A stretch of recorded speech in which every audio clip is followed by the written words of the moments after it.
ഞാൻ കുണ്ടറപ്പള്ളിയിൽ ഇരിക്കുമ്പോൾ കുണ്ടറക്കാരെ രണ്ട് പറഞ്ഞില്ലേ, എനിക്കൊരു സമാധാനമില്ല. ഒരു 3-4 കൊല്ലമായിട്ട് ഞാൻ പെണ്ണ് കിട്ടുന്നില്ല. സത്യം അറിയാതെ പറഞ്ഞു പോയത്. അപ്പോൾ ഒരു ദിവസം ഒരു അച്ചായൻ എന്നോട് ഒന്ന് ചോദിച്ചു, അച്ഛൻ എന്താ കെട്ടാത്തെ? ഞാൻ ഒന്നും മിണ്ടിയില്ല. വല്ല കുഴപ്പമുണ്ടോ? തിരുമേനിയോട് അങ്ങനെ ആരെങ്കിലും ഇല്ല. ഞാൻ 3 കൊല്ലമായി കല്യാണം ഇപ്പോഴും കഴിച്ചിട്ടില്ല കേട്ടോ. നിങ്ങൾ എൻ്റെ ആ മാരിറ്റൽ സ്റ്റേറ്റസ് ഒക്കെ സെയിമാണ്. ഞാൻ കഴിച്ചില്ലേലും കഴിച്ചാലും നിങ്ങൾക്ക് എൻ്റെ മുഖത്ത് നോക്കി ഒരുത്തും ചോദിക്കാം വല്ല കുഴപ്പമുണ്ടോ? ഞാൻ മറുപടി പറഞ്ഞു, പക്ഷെ അത് കാനോനികമല്ലാത്തതുകൊണ്ട് ഇവിടെ പറയാൻ പറ്റില്ല.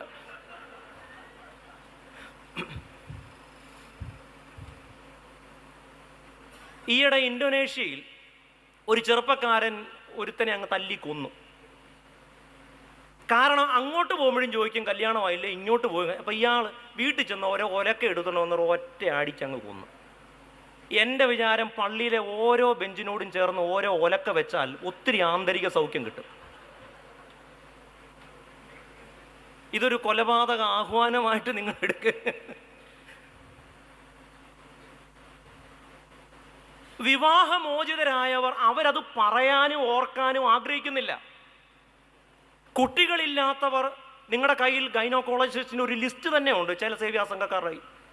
അവരതുമായിട്ടാണ് നടക്കുന്നത്. എന്നോട് പോലും ചോദിച്ചിട്ടുണ്ട് വേണമെന്ന്.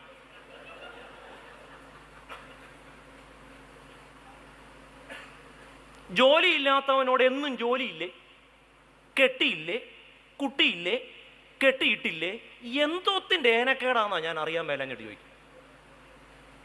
കാരണം അവരിതൊന്നും ഓർക്കാനും പറയാനും സംസാരിക്കാനും ആഗ്രഹിക്കുന്നില്ല. ഇതൊന്നും ചോദിക്കാത്തതും പറയാത്തതും പറയേണ്ടി വരാത്തതുമായ ഒരിടത്ത് ആന്തരിക സൗഖ്യം അന്വേഷിച്ചാണ് അവർ വരുന്നത്. അവരെക്കുറിച്ച് പറയുന്ന പേരാണ് വീക്ക് ക്രിസ്ത്യൻസ്. അവർ വീക്ക് എന്നതുകൊണ്ട് ശാരീരികമായി ദുർബലരാന്നല്ല. ഒന്നുകിൽ എന്തെങ്കിലും ഒരു ഷെയിം, അല്ലെങ്കിൽ ഒരു ഗിൽറ്റ്, അല്ലെങ്കിൽ ഒരു ഫിയർ, അല്ലെങ്കിൽ ഒരു കോംപ്ലക്സ്.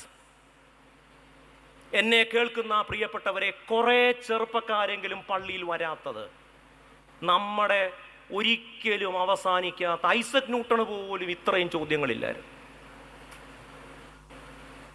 ഞാൻ ആ ഇന്തോനേഷ്യക്കാരനെ ഒന്ന് പോയി കാണണമെന്ന് വിചാരിച്ചിരിക്കുക, സഭ അനുവദിച്ചാൽ. ആ ഒലക്കയിൽ ഒരെണ്ണം വാങ്ങിച്ച് ഇവിടെയും കൂടെ കൊണ്ടുവരണം. ഞാൻ പറഞ്ഞു വരുന്നത്, പൗലോസ് അപ്പോസ്തലനെ ചോദ്യം കൊണ്ട് മുറിവേൽപ്പിച്ചവരാണ് യെരുശലേമിലെ